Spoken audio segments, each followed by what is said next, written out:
Hunter Watson tragically lost his life in a car accident the summer of 2016 before starting his junior year at Syracuse.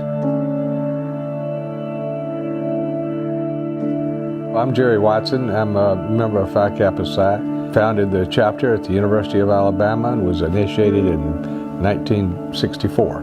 I'm Judy Watson, and I'm married to Jerry, and I'm Hunter Watson's mom. Our family is composed of Jerry and I, and we've been married for almost 30 years. We were married in 1988. Our oldest son is Theodore William Watson, Teddy Watson, and he is 27 now, and he's a first-year MBA student at Stern School of Business at NYU. And Hunter was 4.5 years younger than Teddy, so we have the two boys. I think my memories of family experiences has been the time we spent with the whole family. When we took vacations or went to our other home in Alabama, or we would just be there together. And it was just not the time we were there, but just the trip. You know, in the car with the boys in the back seat. And the times, you know, at dinners and when you actually get to talk to the kids and having personal involvement with them and hear about what they really think.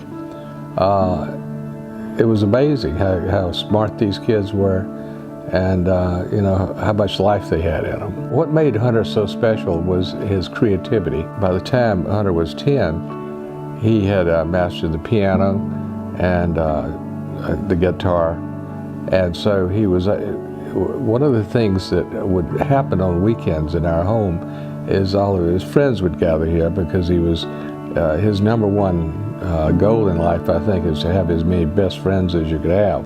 They also liked to play video games, so he actually wrote a song called Video Games, and so this three-member band of his, they attracted enough attention where they were interviewed by the local TV station. They became quite famous. They finally released this song on video, and the day they put it up, it went viral. And before the next day, it had almost 6 million views. And by the way, Hunter and I co-wrote Video Games. I wrote the lyrics and he wrote the music, and Jerry never gives me credit for it. And it started out from my usual position of nagging Hunter to do his homework, but he wanted to play video games.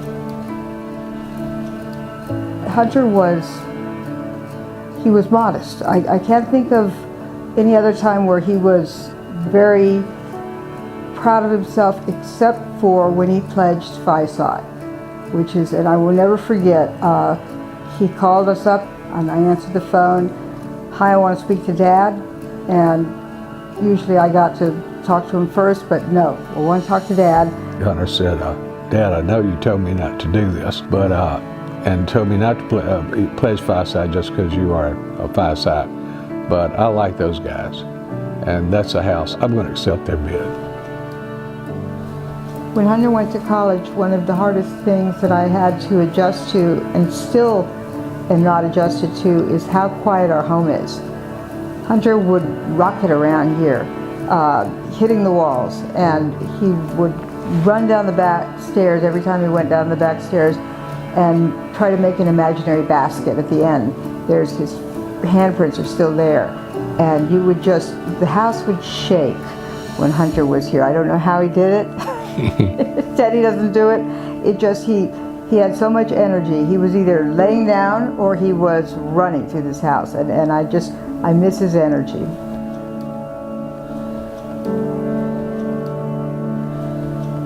What made us think about doing a scholarship fund at Syracuse was not something we thought of right away.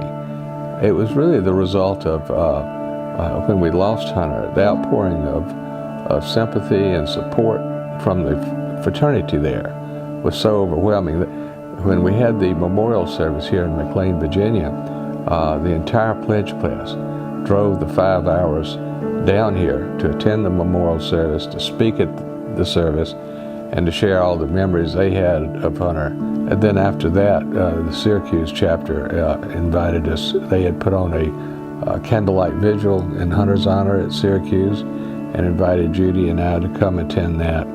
And then following that vigil, they organized a safe driving campaign on campus where they were able to get thousands of Syracuse students to sign pledges to drive safely.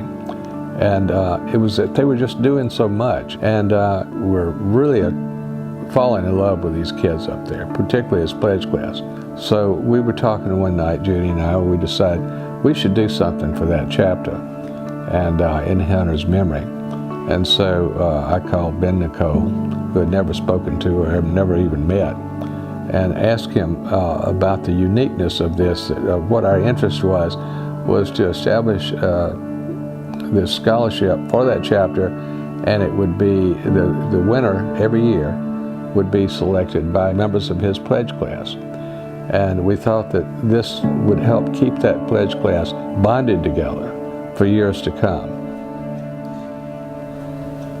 I would like the future recipients of the scholarship, the Phi-Psi Award, to know that Hunter was a real boy. You know, he was not a saint, and he was, you know, he could be a rascal, and he liked to have fun. He liked to play jokes, practical jokes, and he loved sports. And he was loud. He was really sloppy. He was a kid.